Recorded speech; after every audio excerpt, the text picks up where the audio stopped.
Welcome everybody to the latest edition of the Inside Track. I've got a fabulous guest with us today, Chris Sharman. How are you? Very well, thank you, Ryan. Yeah, very good. Yes, well, I'm sure you're enjoying yourself in sunny Lanzarote. So thanks very much for joining us from the nice climes. Now, obviously, Chris, you're the managing director of Kidstivity, but obviously you've also done a hell of a lot of other stuff in your career. So a really good place to start would probably just to give the listeners a bit of an idea of your background, where you come from, and then what you're doing now. Yeah, absolutely. So I started the industry by default, really. I was pushed over to a local leisure centre by my mum, who said, go and earn some money. Got me an interview doing kids' birthday parties, which I thought was the most horrific thing in the whole world when they said the interview. 30 years on, almost 30 years on, I'm still there in that sector. So yeah, started kids' activities, did a lot of work on holiday camps, sports coaching, in local leisure centres, and then progressed through to managing leisure centres, into health clubs, managing health clubs, and used to work for what was at the time the Esporta chain. Kind of cut my cloth there as a family activities manager, then went on to run their Oxford club before moving back into public leisure centres and opening up a number of facilities out in Oxfordshire and the Cotswolds. And I think that's when, as a GM managing multiple sites, I kind of set up in my mind kind of the route that I started to then progress to, which was creating and standardizing brands and products within leisure and sports facilities. So what I did in my first leisure centre that I opened out in the West Oxfordshire, kind of Chipping Norton area, I then replicated out in the Cotswolds with another site that I was running. And then for the Leisure Trust at that time, they looked at that and went, actually, we could do with someone that looks at our programs, looks at our products, standardizes them, has a nice look and feel to them, and a consistent look and feel, as well as a consistent delivery and quality. So that's where I then started to specialize. So worked on a number of products from Group X, fitness, kids activities, swimming, and that was where I kind of found my love of product development, brand development, and went through a few different places, but ended up back at Esporta in what I will probably call my last employed role, as their families director initially, and then as their retail director. So I was overseeing fitness, personal training, Group X, racket, swimming, and health and beauty randomly. So anything that was a product other than food and beverage kind of sat under my remit across what was at the time 55 clubs. And then before we sold out to Virgin Active, I was on their operating board and used that as an opportunity to go, actually, I'm going to go and set up a consultancy business now, specializing in that, but with a particular focus on children's sport, fitness, and physical activity. And that was now 14 years ago. Wow. I mean, we'll come on to sort of kids' fitness and stuff like that. But the one thing I do want to dive into quickly as we start, you were a consultant on LazyTown. Yes. Which is fascinating. My kids were obsessed with it when they were little. What sort of things were you doing with those guys? Yes, so Magnus Scheving, who created and founded LazyTown and was also the Sporticus character in the TV program, was looking at how he took that brand, which was a famous TV program, and then turn it into a physical activity product that could be delivered in leisure centres and health clubs and so on and so forth. So I was brought in as a consultant to effectively turn the brand into a physical activity program, a sports club. So we built LazyTown Sports Club and launched that initially out in Mexico, and trained up a chain of health clubs to deliver this LazyTown Sports Club product, where we'd worked with the creators of LazyTown. They'd produced a load of music and we'd then layered activities and so on, trained up the first cohort of LazyTown superheroes, and out they went. Unfortunately, LazyTown was then purchased by a bigger organization, and that became less of a priority for them. They went into looking at what would a movie look like and so on and so forth. But yeah, brilliant brand to work with, and very much, where my love is taking a brand, and then going, how do we turn that into something that engages kids and gets kids moving? The TV program's great. It talks about, sports candy, fruit, effectively, and it's encouraging kids to be active, but it wasn't actually getting them active. And then sports club concept that we built out was the starting point of using the brand and harnessing that brand and the connection that kids had to Sporticus and Stephanie and the various different characters to get moving and be active. Wow, it's just fascinating, isn't it? How some of these things come about, and because he's got an interesting story, hasn't he? The guy who set it up. I can remember reading about him once, and he's really entrepreneurial, but also had a real desire to get kids fit and healthy and stuff like that. Isn't he Norwegian or Finnish? Icelandic. So the company was based up in Iceland. So the film studios, everything that was done was up there. But yeah, he had a huge drive just to, and he came from a Group X fitness background. But did he? And in that.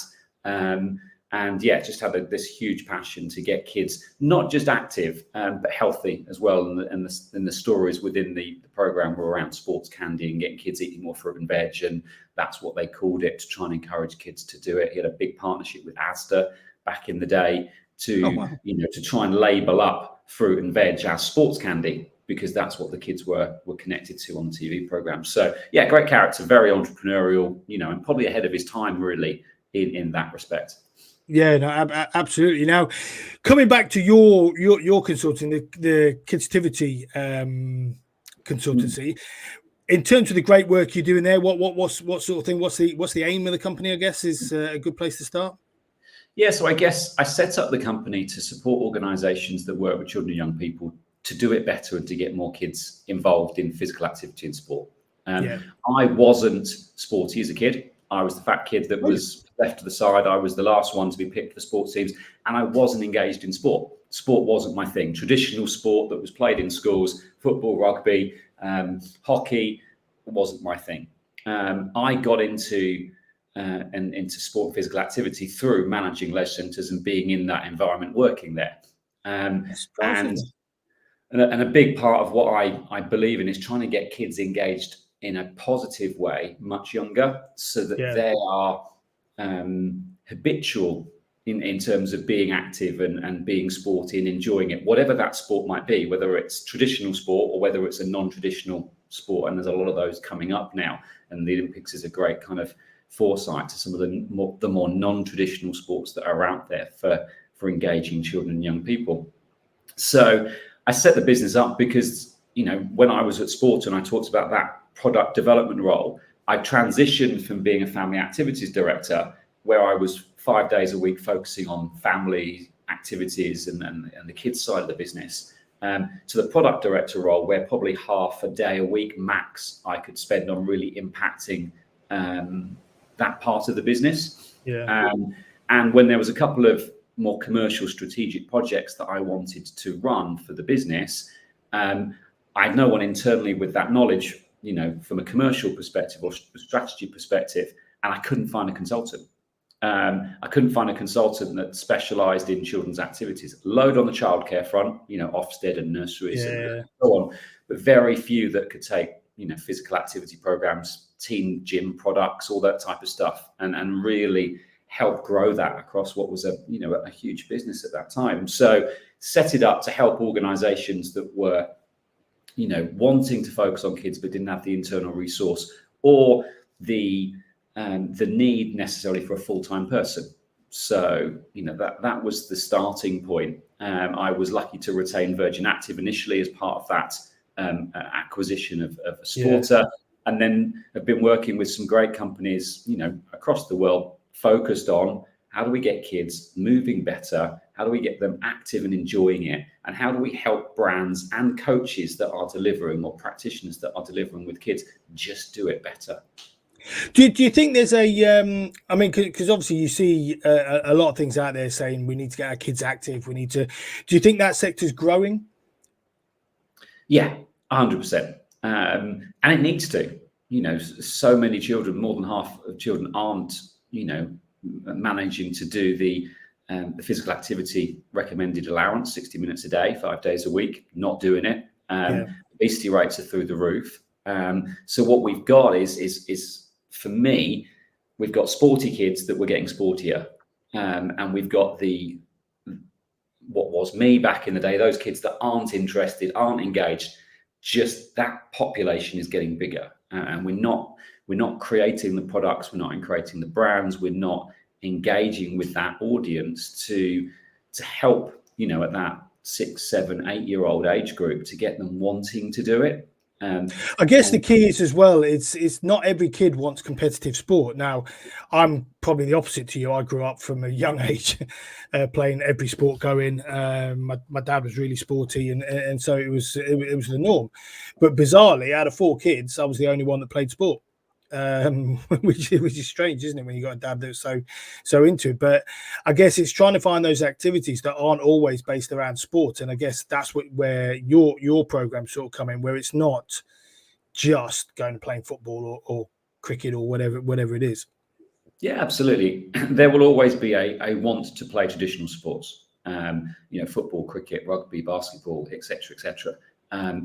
But a lot of those are team sports. And a lot of children are not interested in playing in teams. They don't like the competitive side. They don't like the fact that there's a pressure to win, or there's a pressure to do well. Otherwise, no one passes you the ball, no one kicks you the ball, whatever that might be. So that non-traditional sport or just physical activity, running around, playing games, having fun, what I would have done and you would have done in the school playground, those types of games don't really exist at that level anymore. We don't give balls to kids in playgrounds because it's too dangerous. Okay, well, we grew up kicking and throwing and making up games and all that kind of stuff. So that element of physical activity has been lost. That, go and run down the park and cycle back at 7 o'clock at night when it gets dark, that go and, run around in the forest and climb trees, that doesn't really exist at the level it used to. So we have to supplement that now with something else, and then that's where activity providers and after school coaching companies and holiday camp providers and leisure facilities and health clubs need to fill that gap. And do you think because that's there, do you think there's more pressure on sort of maybe the commercial sector to actually start taking up some of these options? Because traditionally, a lot of the stuff used to run either through charities or local sports clubs, that sort of thing, volunteers, or through your leisure centres. And do you think it's coming more into the commercial element, and people are sort of going, actually, there's a big market here. We can start making money with the right programs? I think so. I don't think as many are picking up as probably could, and I think that's because there is this daunting side to working with children and young people. I don't know how to do it. It's very risky. My insurance is going to shoot up. There's a fear from doing it, and it's difficult to do it well, particularly with teenagers. You've got 1 or 2 organisations now that are starting to look at getting teens in gyms. That's great, but a lot of them go, not going to touch it, not interested. But ultimately, that is the customer base that's going to be their member at 16 or 18 or whatever it might be. So we're not engaging them, we're losing them, they're not interested, and then we're trying to get them to join at 18 years old. Doesn't kind of work. But what's amazing as well is, I mean, my son's that sort of age, 19 years at the minute, and that for some reason they seem to be a hell of a lot more health conscious, a lot of them, and willing to train. And you think, well, if we got them into into it earlier, how many of those would actually take it up? And that's a really big question. And you don't have to go for 10-year-olds necessarily, but you start going work it from the 14 upwards.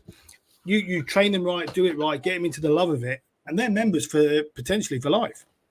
Yeah, completely agree. And I think that 18, 19, 20, those early 20s, there's so much pressure now, wrongly so, I think, on social media for them to have the physique, the body, and so on. That's where, crikey, I've got to get into the gym. I've got to look like everyone else, as this picture perfect world on social media. That didn't exist years ago, which is the reason why, when I was young, 18, 19, 20, everyone was out drinking and everyone was, socializing and going to the nightclubs and so on. That part of, life has kind of really quietened down now. And it's much more focus on looking right and being healthy and eating well. And that's what you see on social media so much of the time now. It's really strange, because my son's at uni and you sort of going to him, are you going out? No, we're going climbing, or we're going just like obviously in our day it was Friday night, Saturday night, Wednesday when it was sports day. That's when you're out drinking, and it's quite. I mean, it's great because he's not out getting hammered all the time, but it's a really weird cultural shift that these guys aren't going out and doing that now, and they're looking for other activities to fill their time. I know Nottingham University has a duck feeding club, right? Which you sort of go, well, look, if it works, and apparently it's fantastic for mental health, but it does work. But they're not going out drinking; they're doing things like that instead. So, in terms of the sector as a whole, Chris, is it in a good condition? Is there work to do? Where we sort of sitting with the kids? For me, on the kids side, it's very fragmented. There are a lot of people doing things. The after school coaching providers, there are thousands of them. These are people that, and I talked about this in an interview a few weeks back. There are very few career paths in children's activities, in the big chains, in the health clubs, and the leisure centres, and so on and so forth. So if you really want to do that and you enjoy that world, you really have to step out and do your own thing. It's a bit like if you want to be a personal trainer, really, in order to do it well, you've probably got to be a freelancer, because otherwise you get caught. And you can grow your own business and you can do, add on the nutrition and bits and pieces like that. So I think it's fragmented. And I think because it's fragmented, there is not a lot of consistency. The quality is mixed. There are some great people doing some amazing things, some great organizations doing some great work with children and young people. But also there is no one association that pulls that group together. So you've got a fragmented business base, a lot of entrepreneurs, a lot of small startups, a lot of family-run businesses, a lot of individuals that are all, trying to do something really well, but no one association that is the umbrella that pulls it together. And that then becomes quite difficult. But I think, are we in a good place? We're in a better place than we probably were 10 years ago. But we're not getting to where I think we could be quickly enough. The products are okay. We're not innovative enough. I don't think we are starting to harness technology for good now, but it's not consistent. We're not good with data. So we don't know what our products and programs are doing to improve children and young people. They're having fun, great. Does that mean they're moving better? Does that mean that their habits are forming? Does that mean that they are more active or moving better than they were 5 years ago? No, the data's not really there. Yeah, and I guess it'd be interesting to see, because one of the big things with sport, I can remember this when I was at university myself, is the drop-off rates when people reach adulthood, not just in physical activity, but ours was focused on sport, but it's huge. It's not like 5%. It's absolutely massive. Once people get into jobs, they leave uni, and that once they reach that age, the participation in sport is huge. And I guess it's trying to create programs that allow that longevity once they move into adult life, isn't it? It's trying to keep them with those healthy habits, and I guess that's a massive challenge. I mean, it's probably a big thing to put on you guys as activity providers, but I guess that's the ultimate aim. Yeah, it's the biggest drop off, as we know, is in that 11, 12, 13-year-old age group. They hit secondary school, their bodies start changing. There's much more of a pressure, academically, probably than there was definitely at primary school. And we see a massive drop off, and even more so with girls versus boys. And what there isn't enough of is engagement programs for that age group that are what they want to be doing.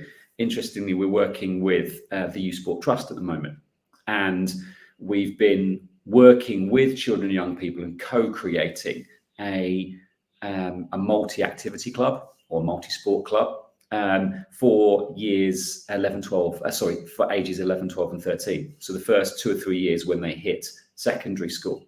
And one of the things that we're really keen to focus on with that is that it's sustainable. And in order for it to be sustainable, we have to overcome the barrier, which at the moment is recruitment. You know, the big issue that the sector have is we cannot find enough coaches and good quality coaches that can deliver consistently. There are after-school coaching clubs and companies that are closing, you know, certain provisions. They can't grow certain provisions, just can't find the staff that want to work in the sector. But what we're doing with the multi-sport club is we're working with 16, 17, 18-year-olds at those schools to actually deliver it to the 13-year-olds. So it's always sustainable.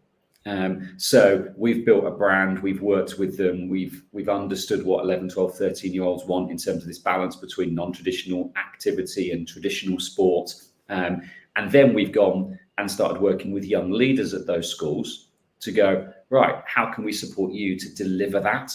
We're never going to be short of 14, 15, 16, 17-year-olds in those colleges and schools because they're always going to go through. So we piloted that last year. That's been extended this year. And the aim is September 25.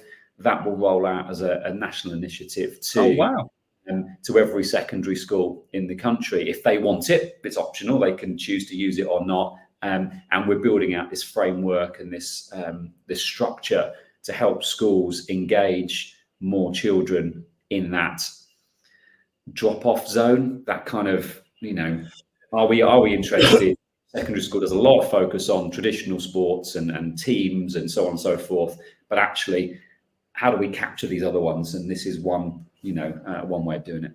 But even quite strangely, actually, I with my kids up here, I mean, Yorkshire is renowned for its sport. The school system puts a lot of emphasis on sport, but it tends to tail off massively the moment they reach secondary school. It's the primary schools. I mean, they have a big competition day up here, so they'll do tennis, they'll do all sorts of stuff in the primary schools, and they have a whole weekend of those teams that made it through to the finals. They go and do it, and it's an amazing event. But it doesn't really continue in the same vein when they get to secondary school. It's really haphazard, and you sort of go, I wonder why that is, because they do a lot of PE, they do a lot of, you know what I mean? It's not as if they're not moving in their structured classes, but those teams seem to disappear. I know my daughter plays netball. Now she's at a different school to the other daughter, but the bigger school, 1,500 kids, struggle to get a netball team together. Yet the older one, 300 kids in the school, and no problem at all. Every week they've got more than enough kids to play. And you're sort of going, it's that inconsistency, isn't it? To sort of go, well, okay, how do we then take it and go, every school has a program that is able to deliver teams and kids that are doing it. I think it's a really interesting point that secondary school age group is where those young people make the decisions around what they want to do. At primary school, they probably don't make the decisions. The parent makes the decision. You're staying after school because I have to work. You're going into this after school club. You're doing this. You're doing this. So that primary school age, it should always be busy because parents need that wraparound care, which is where those after school club providers are really doing well, because there is a need for childcare, and the government is now starting to fund what we just announced a few weeks back. You know, we're going to fund loads of breakfast clubs. Well, that sounds great in principle because parents need it, and we've got, funding opportunities for after school. Since it hits secondary school, well, you're old enough to walk home from school. You're old enough to kind of be left at home on your own. So all of a sudden, there's other things that these young people are making decisions around, and it's not sport and physical activity, because we're not, for me, giving them the experience they want. They haven't got the options that they want, so they are choosing not to go. I was going to say that's probably more like it, isn't it? They're sort of looking at it going, I don't want to play netball, or I want something else, and it's trying to find, and it's not an easy thing, because if you think from an age group point of view, their desires and what they're looking for will change from 11 to 18 in terms of that. But I guess it's trying to work out what can we provide that will actually encourage that child to stay after school or to join a club. Yeah. Yeah. And I think it comes down to variety, and it comes down to this co-creation. What do they want to do? We've got to stop telling them you should do this. We've got to stop saying, come to this, naturally. We've got to meet them where they are and go, what do you want to do? What would get you up and running and moving around and doing, whatever that might be? And we don't do enough of that. We don't do enough listening to that age group, because we're so used to dictating to primary school kids, right, we're putting on this, we're putting on this, we're putting on this, and they're going to have fun, and parents are going to throw them at it because they need that. Yeah. Whereas that very difficult teenage market, I don't think we do enough co-creation. We don't listen enough to children and young people to establish what they want to do, and then put something on that hits that need. Yeah, absolutely. And do you think we do enough signposting to, say, local clubs and stuff like that? Because I guess that's the other thing. We can't expect necessarily schools to take the whole burden of this, because that's unfair in a way. Even unfair for those facilities to be used and a company to come into that school and do there. I guess there's also the opportunity to signpost them to various clubs. I know when we were in Nottingham, the canoeing, because obviously you got Home Pier Point just up the road, they used to come to the schools, identify kids that could have a talent in it, and then obviously they were signposted out to Home Pier Point then to go and try it and see how they got on. Is that something that's growing? Is it something we need to have a look at and utilize all the availability of activities rather than just trying to focus on putting more into the schools? I think in pockets of the country, it's done very well from where I've seen, where you've got very active, engaged clubs across multiple sports and activities that are going out into the community and doing that grassroots work. But I don't think it's consistent. And I think the other area, and I'll go back to recruitment, we can't find enough people to do paid work with children and young people, let alone work as volunteers in a lot of these clubs to then go and work with children and young people and coach them and develop them. So I do think we just have a massive workforce issue, because working with children and young people isn't seen, in my view, as the professional industry or sector that it should be. And that's something I've really tried to advocate for over the last few years. Is we've got to do more to make it come across as more professional. We have to create structured pathways for people. I'm still in, working with children and young people since 29 years now. But I've had to forge my own path. There was never a route that was very clear or obvious for me to go through. And I've knocked down doors, and I've, learned things, and I've tried to do things, and I've steered and actually ended up doing my own thing, because there wasn't something that enabled me to carry on and grow in that world. So I do think people come in and they start it. It's a bit of pocket money. It's a bit of beer money. It's a bit of going out money. It's whatever it might be. And then something else goes, well, I'd rather go and do that, and that becomes the driving force. And I used to see it a lot in the early days of me working within leisure centres and health clubs. Kids might be the route in, but really it's because they wanted to be a personal trainer with adults, and they got into it. And it was their starting point. It was never their destination. It was always the starting point of their journey. And until we change that narrative and create, pathways and opportunities and really showcase some of the amazing stuff that you can be doing in this sector, I don't think we're going to change that workforce issue. Is it down to money or long? Because I guess like you say, if you're a kids activity coordinator, so even say a David Lloyd or a Virgin, ultimately for a career, to earn the money and to be a senior manager, you're going on to be a general manager, aren't you? Like you've done, and then you've almost done a full circle back to it. But I guess there isn't that senior role that allows someone to go into and actually go, I've got a long-term career here. Because no one wants to necessarily be a kids coordinator in terms of doing the sessions fully. If you start at 18, you don't want to be doing that when you're 50. You want to be the one organising it and planning it and training others. So I guess it's what's the sticking point in that to sort of go, actually, is it a countrywide thing, working with SimSpa, UK Sport and stuff like that, going, okay, this is what we need, and we're going to start putting some money behind it, training these people up and encourage it? Or is it people like you that can create the activities, in essence, to show that it makes money, to then obviously then people will invest in the senior managers in those sort of departments? Yeah, it's a really interesting one. I think there's two types of people more, but two core types of people that work in this sector. Those that have that entrepreneurial instinct, a bit like I did, that have gone off and kind of found and navigated the path. That's why the after-school coaching and the wraparound care and the holiday camp organized is so fragmented, because that's the route they've gone. Yeah. I want to go and manage something, I want to grow something, but also I want to earn more money. And then you've got those people that just love working with children and young people and will do it day in, day out for the rest of their lives if they could. However, when we're paying the minimum wage, how do they afford a mortgage? How do they pay the bills? How do they have kids in the family? That then becomes really difficult. So they go, I can't afford to carry on doing the bit that I love. I might not have any aspirations to go and manage, and develop products and do all this stuff that someone like I have gone and done.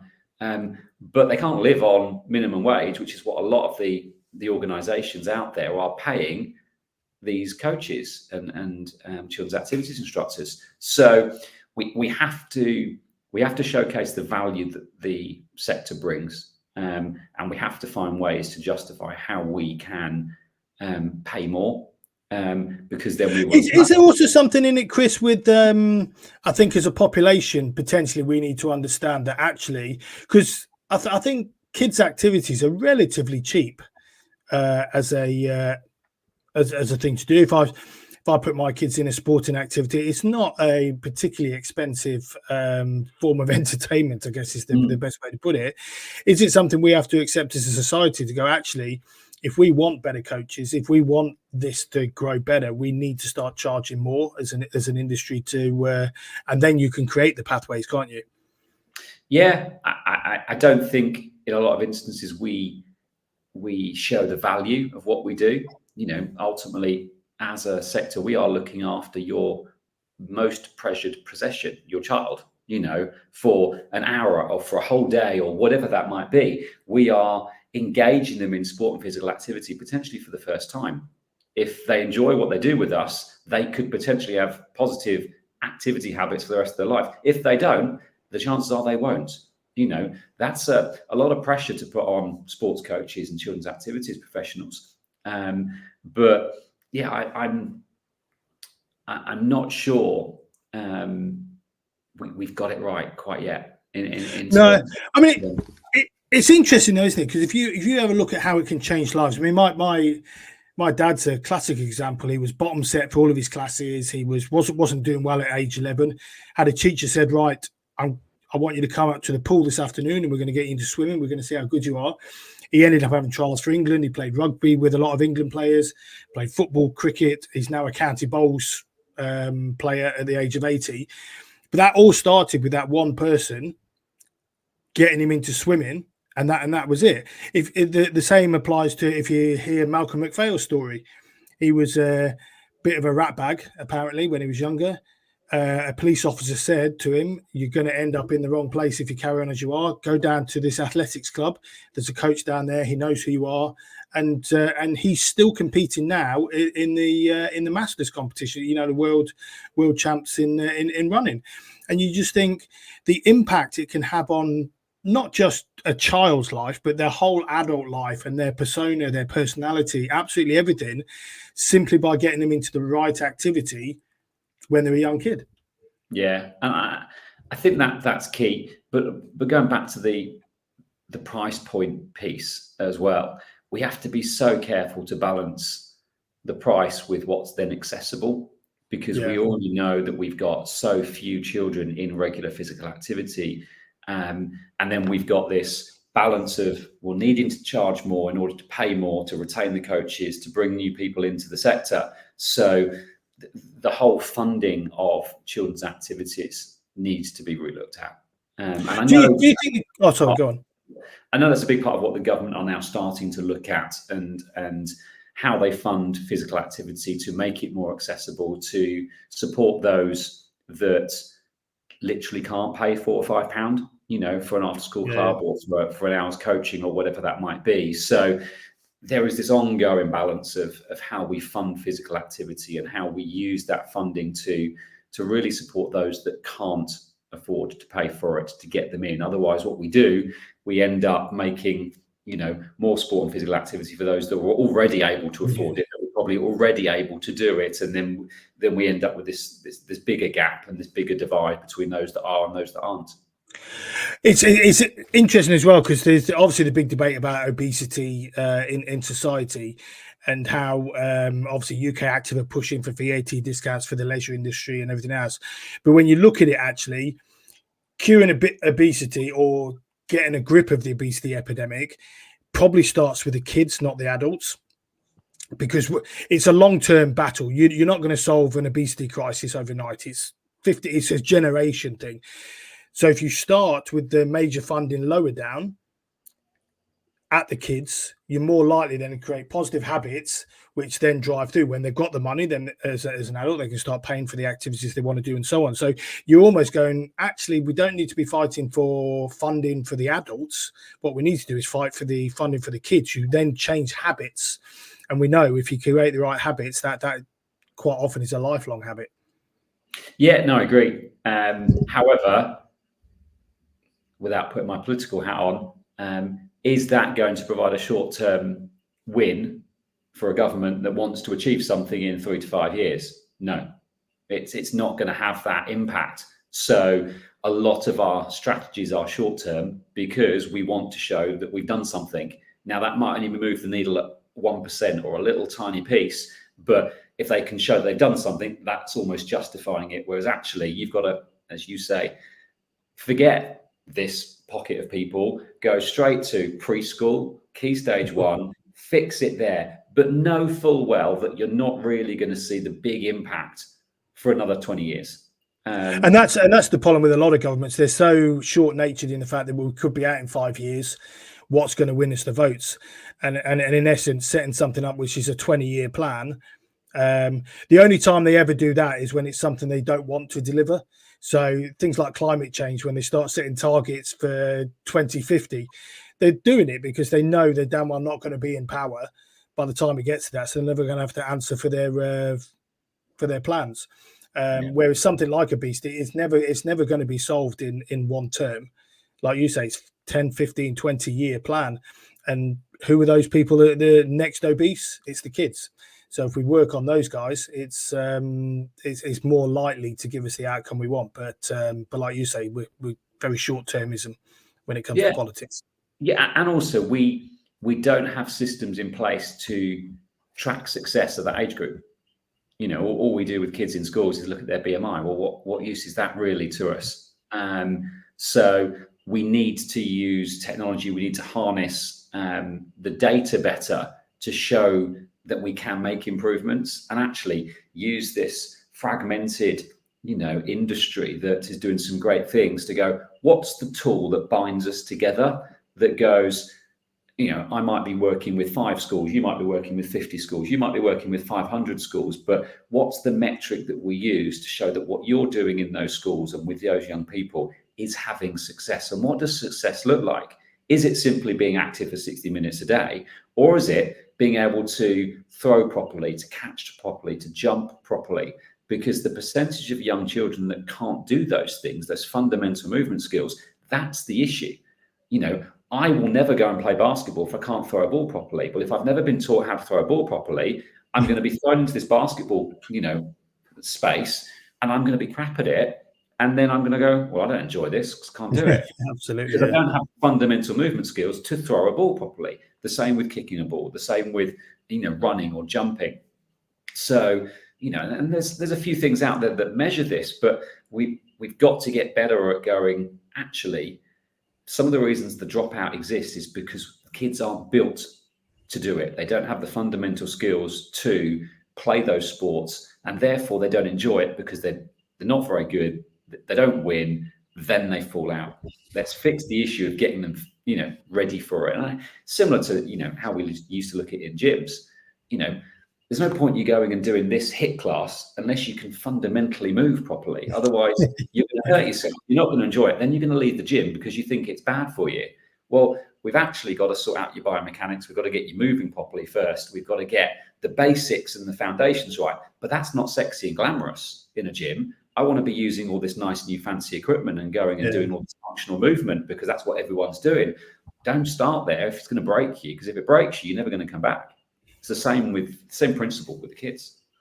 And in terms of groups that do it really well versus those that probably could learn, what would you say is the key pointers? If someone's looking to bring an activity program into the club, what would you say is the key pointers they need to consider?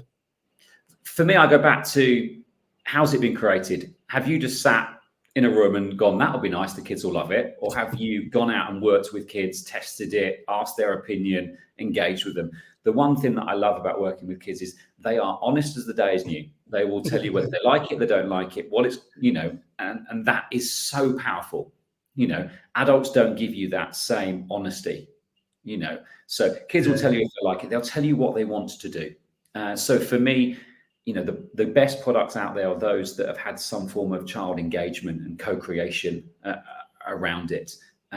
For me, it's around the brand that wraps around it. Kids have got to be engaged, particularly those slightly older kids that they're very brand aware now. They see so much branding and so much marketing that's aimed at them.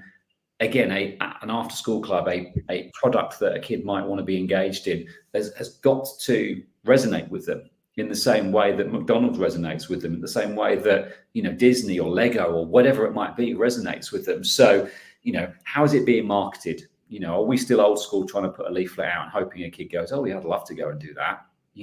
We've got to build and wrap a brand around a product or a group of products. And then for me, we've got to invest in those people that deliver in it.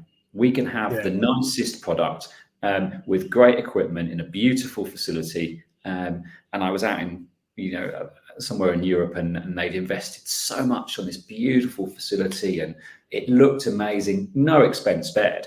And they actually had some very good staff, but the product was poor. Right. And I've seen it the other way, where the product is really, really bad, but actually the staff delivering it are amazing. They bring it to life, and all of a sudden you go, okay, it's fine. So we've got to get those three components. The environment has got to be right. Kids have got to want to go there, and we've seen how gyms have developed over the years now, that even the budget gyms look beautiful. They look amazing. They're spending money on the right things, the aesthetic, the look and feel, the equipment, and so on. Gone the days where you go into a budget gym now where it looks like it's a spit and sawdust budget gym, and you wouldn't, want to drop your towel on the floor because you wouldn't wipe your head with it afterwards. It's the same in that kid's space. So if you've got the right environment, you've got the right product that's actually fun, it's engaging, it's getting kids moving, it's what they want to do, then you've got to have the right people delivering it. And if you can get that mix of three and put a brand over the top of it, that's where the organizations are starting to win. And there's not enough of them doing those four elements. Yeah. And in terms of who needs to drive this forward then, Chris, because it's obviously, if we've got all these entrepreneurs all over the place, it's a bit like having 3,000 independent gyms, but they're all working on their own. There's no real coordination with them. I guess for this to really take off and mushroom and become what it should be, who drives that? Is it government? Is it UK sport? Is it people like yourself? Who needs to be the main driver? I think that's the $64 million question at the moment, is who wants to own it. There are a few people that pay lip service to it because they feel that they need to do it.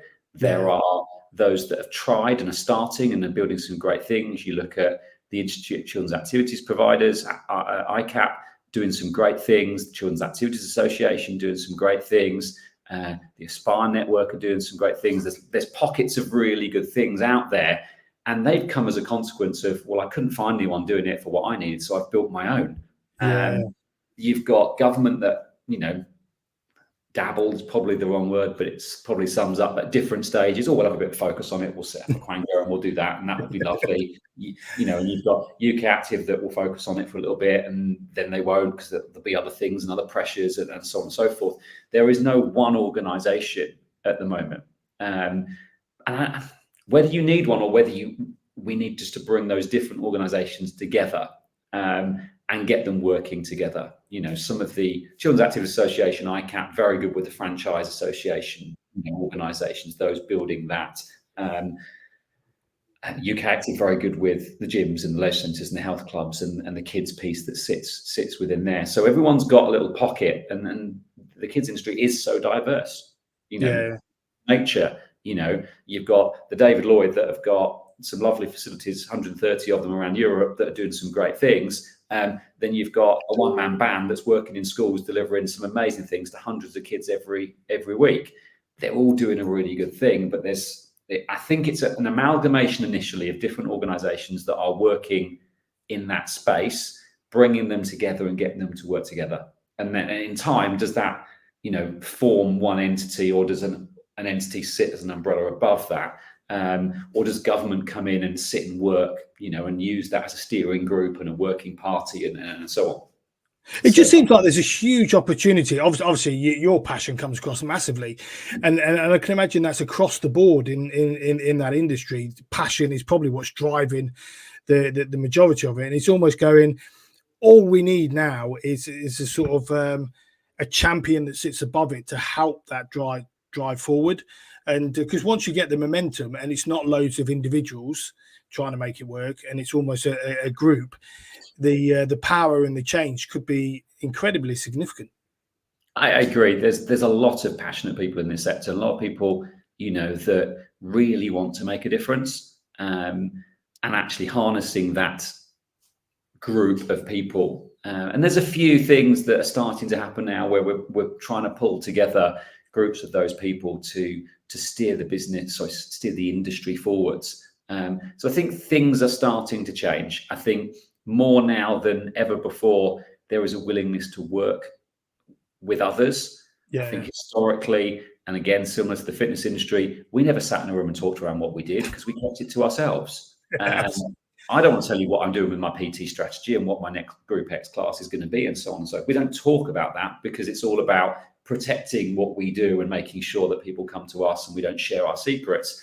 The kids sector has historically been like that as well. And again, with so much fragmentation, I understand why. But more now, I think people are starting to see that we're stronger together than as individual silos that don't talk and don't communicate. You know, there are millions of children that need to be active. There are millions of children that aren't active.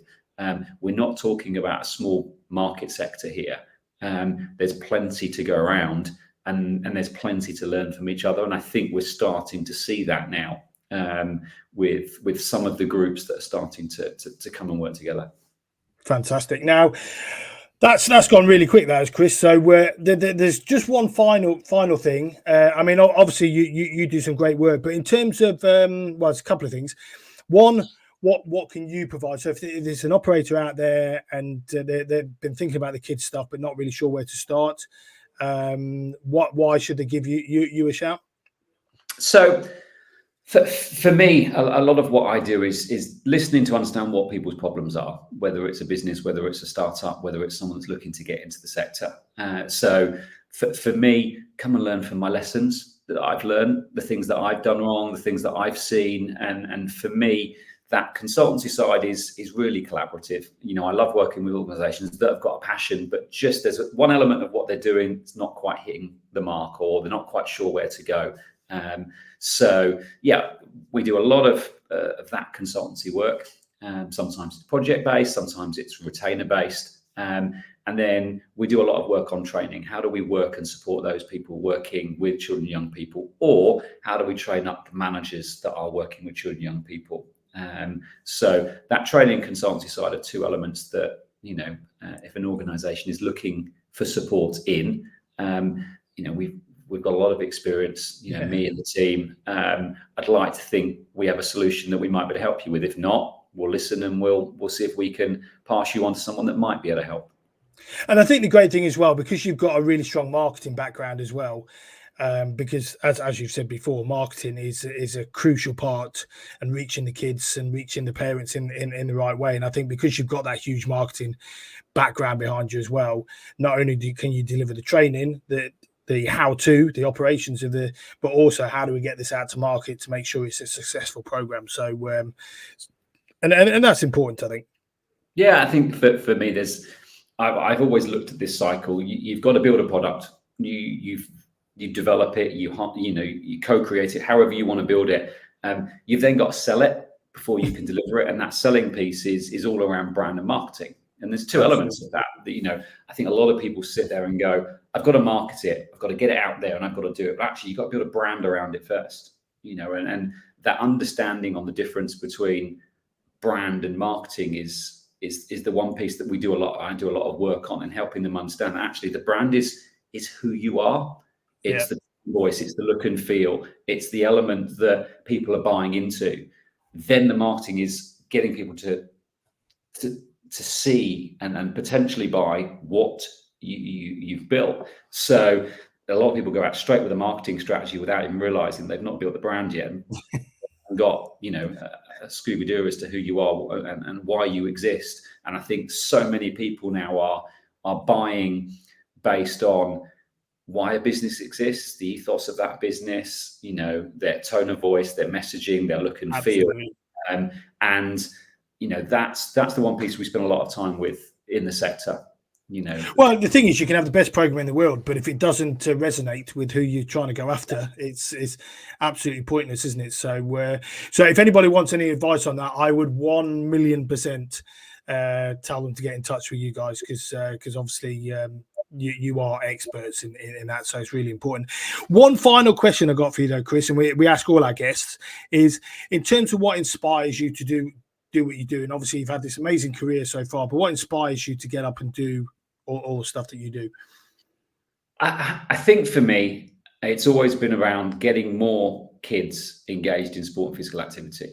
That's the fundamental, purpose that I wake up, and that has different layers. I don't work hands-on with kids as much as I used to anymore. I used to, be every week delivering coaching and doing that sort of things. The next level that I get a lot pleasure out of now is training those people that are doing the job that I used to do, and making sure they've got the tips and the tricks and the product knowledge and the understanding to actually engage those kids. And then the third level of that is working with businesses and organizations to make sure they've got the right product, they're recruiting the right people, they're training the people in the right way. Because unless you got that bit right, those kids at the grassroots that are actually doing the activity are not going to be having fun and not going to be engaged and so on. So, for me, it's about the kids. Ultimately, it's about engaging them in a way that I wasn't engaged when I was younger. And that has 3 levels, working with them, training up the coaches, and then steering the businesses and helping the businesses understand that there is a commercial model, and it's not as difficult as it might sound, working with children and young people. And what a great way to make a living, eh? It's in terms of actually not only obviously you're making money by delivering programs, but you also got the almost philanthropy. I can't even say the word, but you've got that thing that you're giving back as well. So the great work that you're doing is actually making a huge difference to a lot of kids' lives, which is a nice way to do business. Yeah, and I'm old enough now just to be seeing some people that I used to work, coach, that are in the sector doing some amazing things now. Well, how cool is that? Friends of mine that I used to coach at 11, 12, 13 that are now working at Arsenal, that are now training up coaches themselves and so on. And James, who works with me, heads up our product and training team. I was his football coach, when he was 14, 15, 16. Wow. I got him his first coaching job at 17, working with Thomas Cook, coaching football, across Europe. And he's now in his 30s and doing some amazing stuff, training people to do exactly how I trained him and so on and so forth. So it's really nice to see that, kind of paying it forward piece. Oh no, absolutely. Well, I've really enjoyed that time, Chris. So I really appreciate you jumping on from your holiday in Lanzarote. So I'll let you go and enjoy the sunshine. If anybody does want to get in touch with Chris, all his details will be at the end of the podcast. Reach out to him on LinkedIn. You can't miss him. He does some great stuff. So appreciate your time this morning, Chris, and we'll catch up with you soon. Thank you so much. Cheers, Ryan.